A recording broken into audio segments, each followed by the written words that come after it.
America Telugu సంఘం ఆటా board meeting Nevada రాష్ట్రంలోని Las Vegas నగరంలో బెలాజియో హోటల్లో జరిగింది. ఆటా బోర్డు సభ్యులు, స్టాండింగ్ కమిటీ సభ్యులు, ప్రాంతీయ సమన్వయకర్తలతో పాటు లాస్ వెగాస్, కాలిఫోర్నియాలో నివసిస్తున్న తెలుగువారితో కలిపి దాదాపు 200 మంది ప్రతినిధులు ఈ సమావేశానికి హాజరయ్యారు.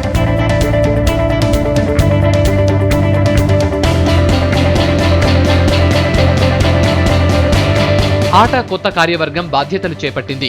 కొత్త ప్రెసిడెంట్ కరుణాకర్ ఆసిరెడ్డికి బాధ్యతలు అప్పగించారు. ప్రస్తుత అధ్యక్షుడు సుధాకర్ పెర్కారి. ఆటా ద్వారా ఏకగ్రీవంగా ఎన్నికైన 13 మంది కొత్త సభ్యులు కూడా ఈ సమావేశంలో ప్రమాణ స్వీకారం చేశారు. ఆటా రాజ్యాంగాన్ని గౌరవిస్తామని సభ్యులు హామీ ఇచ్చారు. నేను అమెరికా తెలుగు సంఘం యొక్క అధ్యక్షునిగా రాజ్యాంగపరమైన అన్ని నిబంధనలను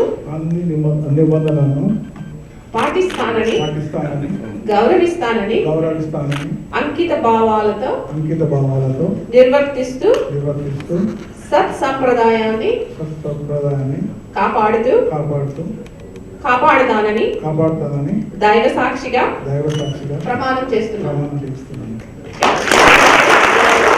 రాబోయే 2 ఏళ్లలో ఆటా చేపట్టే కార్యక్రమాలను వివరించారు సభ్యులు. తెలుగు రాష్ట్రాల నుంచి వచ్చే విద్యార్థులకు ఉద్యోగావకాశాలు, ఇమ్మిగ్రేషన్ సమస్యలపై అవగాహన సదస్సులు నిర్వహిస్తామన్నారు. అత్యవసర సాయం అందించేందుకు ఆటా ఎప్పుడూ సిద్ధంగా ఉంటుందని చెప్పారు. లాస్ వేగస్లో మన ఆటా బోర్డు మీటింగ్ జరిగింది. కొత్త ట్రస్టీలు ఎన్నికైన వాళ్ళు ప్రమాణ స్వీకారం చేశారు. అట్లనే కొత్త ఈసీని ఎన్నుకున్నాము. సేవా కార్యక్రమాలు చేయాలని నిర్ణయించాము. సేవా యాక్టివిటీస్ ఇక్కడ యుఎస్లో మరియు ఇండియాలో కూడా ఇక్కడ హెల్త్ ఇన్సూరెన్స్ లేక ఇబ్బందులు పడుతున్నారు కాబట్టి వాళ్ళకి హెల్ప్ చేయాలని ఒక నిర్ణయం తీసుకున్నాము. అలాగే తెలుగు విద్యార్థులు చాలామంది వస్తున్నారు, వాళ్ళకు కూడా చాలా ఇబ్బందులు అవుతున్నాయి. కాలేజీలో అఫిలియేషన్ సంబంధించినవి, తర్వాత వాళ్ళకు జాబ్స్, వాళ్ళ కొరకని సపరేట్గా ఒక ఇమిగ్రేషన్ కౌన్సిలింగ్ చేద్దామని నిర్ణయించుకున్నాము. అలాగే వాళ్ళకు ఉచిత ట్రైనింగ్లు ఇవ్వాలని ఆన్లైన్లో ఇచ్చి వాళ్ళకి జాబ్లు వచ్చేటట్టు చేయాలని నిర్ణయించుకున్నాము. అమెరికన్ తెలుగు సంఘానికి ఆటాకు ప్రెసిడెంట్ ఎలెక్ట్గా ఎన్నుకోబడ్డాను. మా బోర్డ్ ఆఫ్ ట్రస్టీస్తో వాళ్ళందరికీ కూడా నా కృతజ్ఞతలు చెప్తున్నాను. అండ్ ఇక్కడ లాస్ వేగస్లో బెలాజియో అనే హోటల్లో ఈ సమావేశం జరిగింది.